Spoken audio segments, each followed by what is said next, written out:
नमस्कार। Vastu solution India में आपका हार्दिक स्वागत। आज एक बार फिर आपके सामने उपस्थित हुआ हूँ। उसके लिए YouTube का आभारी और आप सभी प्रियजनों और मित्रों के साथ मैं कुछ वास्तु की जानकारी साझा कर रहा हूँ।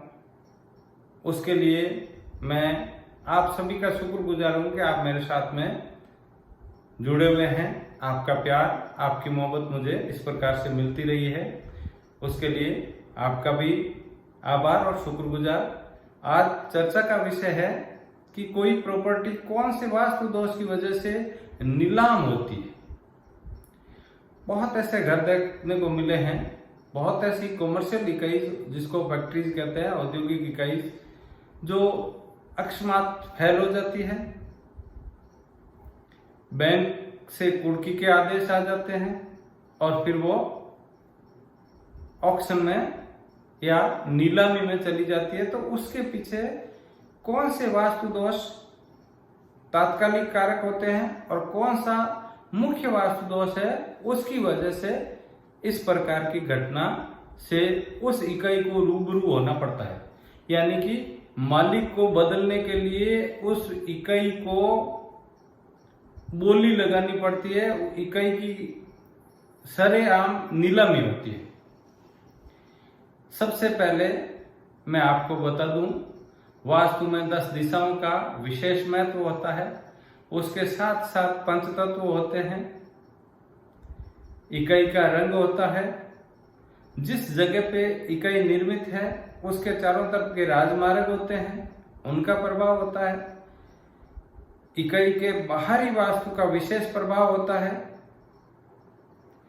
निर्माण के वक्त उनकी जो चार दीवारी बनी है, जो दीवारें बनी है, जो छत बनी है, उन सभी की अपनी अपनी महत्ता के साथ वास्तु का अर्थ उनके साथ जुड़ा हुआ रहता है। भूमि की ढलान और हमारे भवन के छत की ढलान भी वास्तु के साथ ऐड होती है। इन सभी में किसी न किसी प्रकार के कुछ ऐसे अवगुण रह जाते हैं जिसको हम दोष कहते हैं। उन दोषों की वजह से वो प्रॉपर्टी नीलाम हो रही है। इस विषय पे अपन चर्चा कर रहे हैं। 10 दिशाओं में आकाश, पाताल, 4 मुख्य दिशाएं और 4 कोण सभी को पता है।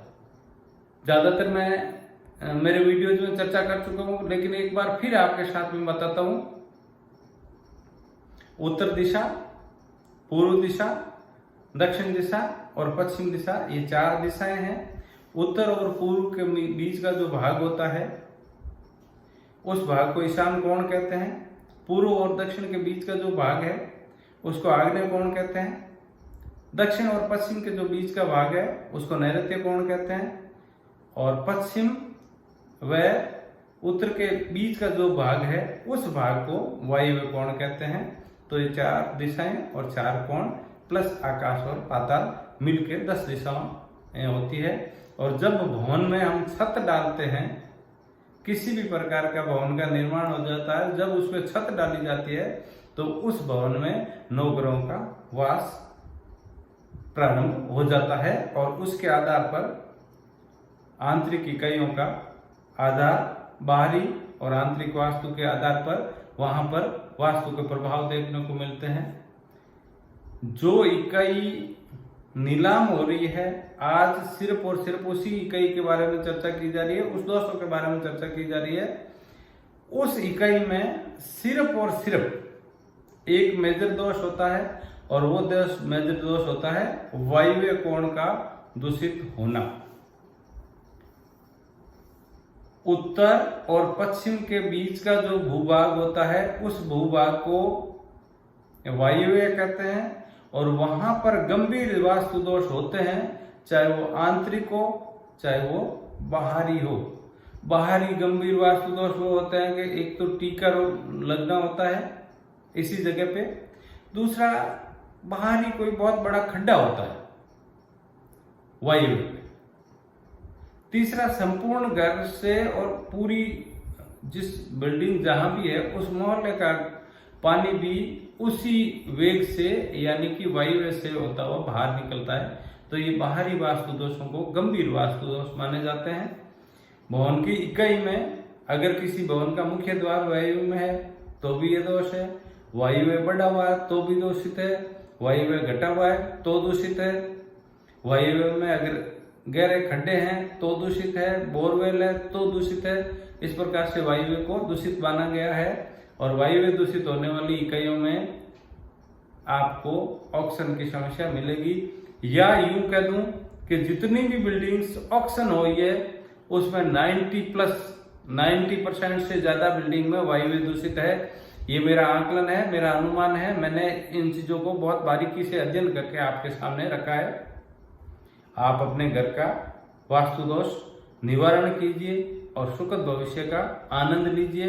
वास्तु में तोड़ फोड़ की आवश्यकता नहीं होती है, बिना तोड़ फोड़ के बहुत सारे ऐसे उपाय है, उन उपायों से वास्तु दोषों का निवारण किया जा सकता है। जाते जाते इतना ही कहूंगा कि मेरे YouTube channel vastu solution India को लाइक करें, सब्सक्राइब करें, शेयर करें। साथ ही अपनी उपस्थिति कमेंट्स के रूप में जय माता दी के रूप में अवश्य दर्ज कराएं। जय माता दी, धन्यवाद।